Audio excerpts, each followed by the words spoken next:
Okay, so let's analyze this one. Abstract reasoning naman po tayo, which is the add one out. Pag sinabing add one out, meaning hanapin daw natin yung hindi kabilang dito sa ating given. So dito sa ating given, nakaka-overwhelm at hindi natin alam kung saan po dyan yung naiiba. Pero ang technique, tignan po ninyo as a whole. Wag lang naman po dito sa isang image, kundi tignan po ninyo sa kabuuan. Malalaman po natin dito na mayroon pong nangingibabaw na shape which is triangle. Okay. So dito, bilangin lang po natin yung triangle dito sa given. So dito sa A, so pwede naman tong black or yung white na triangle. Okay. So dito, meron tayong isa. Dito na lang sa white.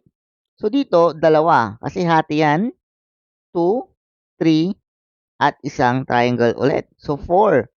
So mayroon pong apat na triangle po dito sa A. So dito sa B, so hatiin natin yan. So may 1, 2, 3. So tatlo lamang po dito sa B. Dito naman sa C, 1. So hatiin yan. 2. Then hatiin ulit to. 3, 4. Okay. So mayroon pong apat. So dito pa lang nakikita na po natin yung pattern. Mayroon pong apat na triangle sa isang box. So dito sa D, tingnan po natin. May isa dito. So hatiin natin yan. 2, 3, at 4. So meron din pong apat na triangles. Next, dito sa E. So 1. Dito hatiin natin yan. 2. At hatiin po natin yan. So 3 and 4.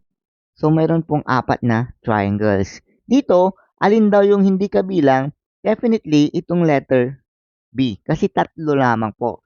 Ganun lang po pagsagot ng abstract reasoning or visual classification para mas madali po natin makuha yung pattern at makuha po natin yung tamang sagot. I hope you got this one and follow for more.